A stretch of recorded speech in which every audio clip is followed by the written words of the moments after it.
श्री परमात्मा ने नमः। मैं प्रोफेसर हृदय अवस्थी अपने परम पूज्य गुरु जी वेद मूर्ति तपोनिष्ठ गीता उपनिषद पुराण और धर्मशास्त्र के विशेषज्ञ और दर्शन का विस्तृत वर्णन करने के लिए प्रस्तुत पूज्य गुरु जी पंडित भगवत शरण शुक्ल जी का हार्दिक स्वागत करता हूं और आप सभी का भी चैनल पर स्वागत करता हूं।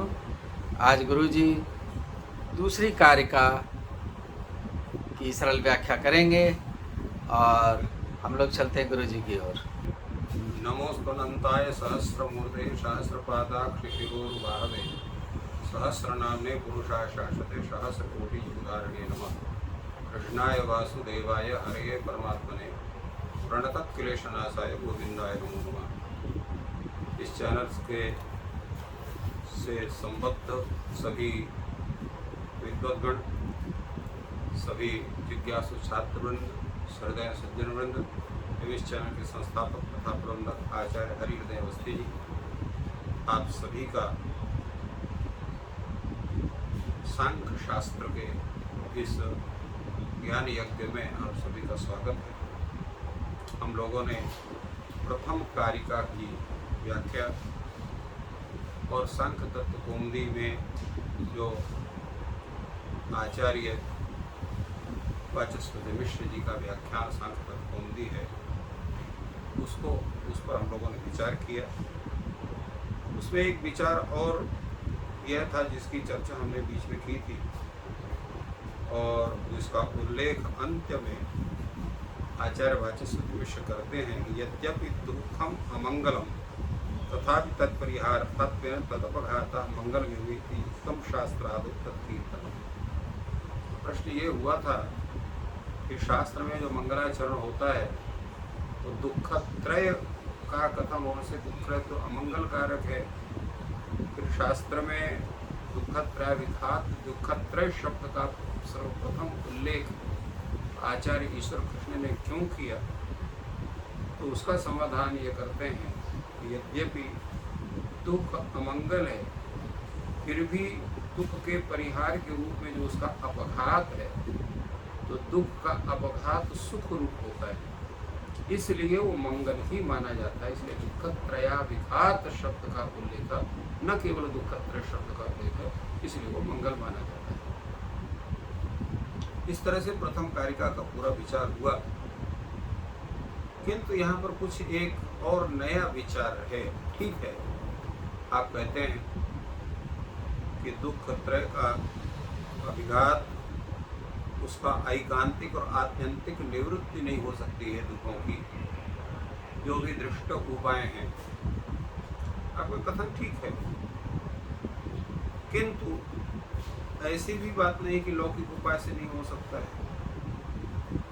तो दृष्ट उपाय नहीं हो सकते हैं लौकिक सामर्थ्य, परंतु वैदिक उपाय तो हो सकते हैं। वैदिक उपाय ऐसे हैं कि जिससे ऐकांतिक और जो है आत्यंतिक दुख की निवृत्ति हो सकती है। ऐसा शास्त्र में लिखा, वेदों में है। वैदिक में ज्योतिषोम याग है जो संवत्सर पर्यंत चलते हैं और अनेक कर्म कलाप हैं, उनसे तीनों दुखों का नाश होता और ऐकांतिक और आत्यंतिक नाश होता। क्योंकि श्रुति कहती है स्वर्ग कामः यजेत, स्वर्ग कामः ज्योतिषोमेन यजेत, ये श्रुति वाक्य है। और स्वर्ग का स्वरूप क्या है, तो स्वर्ग कहते हैं यन्न दुखेन संभिन्नम न च ग्रस्तम अनंतरम अभिलाषोपनीतम च तत्सुखम स्वपदस्पदम। जो दुख से युक्त ना हो, दुख से सम्मिश्रित ना हो, माने ऐसा सुख नहीं है जो दुख भी रहे सुख भी रहे, दुख से सम्मिश्रित दुख नहीं है। और ऐसा भी नहीं है कि जो दुख है वो जो है कभी जो है सुख जो है वो बाद में दुख से ग्रस्त हो जाए, दुख से युक्त हो जाए, भविष्य में उसका दुख का क्षय हो जाए या रुक जाए, विच्छिन्न हो जाए, अवरुद्ध हो जाए। ऐसा भी वह स्वर्ग का सुख नहीं है। अर्थात स्वर्ग का सुख केवल सुख स्वरूप है, दुख का उसमें किसी प्रकार का सम्मिश्रण नहीं है। और स्वर्ग का सुख हमेशा रहेगा, वो बीच में दुख से ग्रस्त नहीं होगा और बाद में भी कभी दुख नहीं आएगा। और उसके साथ साथ क्या है, जो भी वस्तु आपको आवश्यक है, जैसे आप इच्छा करेंगे वैसे आपको प्राप्त होगा। अभिलाषोपनीतम च, अभिलाषया उपनीतम, अभिलाषोपनीतम, जैसे इच्छा करेंगे तुरंत आपको वह वस्तु प्राप्त होगी। तो ऐसा सुख जो है वो स्वर्ग का सुख माना जाता था। सुखम स्वपदस्पद। तो तात्पर्य क्या हुआ, दुख का विरोधी और सुख विशेष है स्वर्ग। तो वह जो स्वर्ग है अपनी सत्ता से ही जो है संपूर्ण दुख का मूल सहित नष्ट करता है। दुख का जो है उसमें उसका दुख के कारण भी नहीं होते। तो दुख का कारण क्या है, दुख के कारण है हमारे द्वारा कृत अपकर्म। जो हम अपकर्म करते हैं उनसे पाप होता है और पाप ही हमें दुख प्राप्त कराते हैं। तो जब स्वर्ग तभी प्राप्त करेंगे जब पुण्य का फल उदय होगा, पुण्य होंगे। तो पुण्य जब रहेगा तो पाप नहीं रहेगा। और आपको स्वर्ग हुआ है इसका मतलब पाप आपके नष्ट हैं, केवल पुण्य है। तो पुण्य के फल के रूप में आपको स्वर्ग आदि की प्राप्ति हुई है। तो इसलिए समूल घातम अपहंते दुष्टम सच सत्या, स माने वे स्वर्ग अपनी सत्ता से जो है संपूर्ण दुखों के जितने कारण हैं, अपकर्म हैं, पाप हैं, उनका संपूर्ण नष्ट करता है। और यह दुख, यह सुख जो स्वर्ग का सुख है, ये बीच में नष्ट नहीं होता, न चैष अक्षयी। तो भाई इसमें प्रमाण क्या है कि ये जो स्वर्ग का सुख है ये कभी ये नष्ट नहीं होता है। तो उसमें भी श्रुति कहती है तथा च श्रूयते, क्या श्रूयते, अपाम सोम अमृता बभूम। हम लोगों ने सोमपान किया और हम लोग अमृत हो गए, अर्थात अमर हो गए। तो सोमपान करने से जब आप अमर हो जाएंगे तो जब तक स्वर्ग में है आपकी स्थिति है तब तक आप सुख से युक्त ही रहेंगे। तो फिर जब आपका मृत्यु होनी ही नहीं है तो फिर और स्वर्ग में सदा निवास रहना है, तो फिर आपका जो है वो सुख की स्थिति सदैव बनी रहेगी, दुख की स्थिति बननी नहीं है। और अगर सुख का क्षय हो गया या आपका क्षय हो गया, आपकी मृत्यु हो गई, तो फिर अमृतत्व कहाँ से बनेगा। तत्क्षय कुतः अस्य अमृतत्व संभव। अगर आपका क्षय और मृत्यु हो गई तो फिर आपका अमृतत्व कैसे बनेगा। अमृतत्व का मतलब है कि मृत्यु ना होना, मृत्यु ना होना। इसलिए तस्मात् वैदिकस्य उपायस्य तापत्रय प्रतीकार हेतु हो। इसलिए जो वैदिक उपाय है सर, जो है वैदिक उपाय क्या है, यागादि का कर्म, यागादि कर्म का जो है विधान, तो उससे संपूर्ण दुखों का विनाश के वो हेतु होते हैं। और उनका हम अनुपालन कैसे करते हैं, तो उनका एक मुहूर्त में भी हो सकता है, दिन रात मिला करके हो सकता है, एक महीने में भी हो सकता है, एक वर्ष में भी हो सकता है।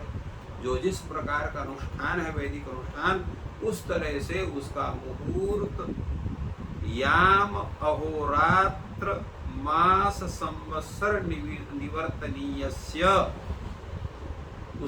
उसके लिए कोई बहुत आपको प्रयत्न नहीं करना।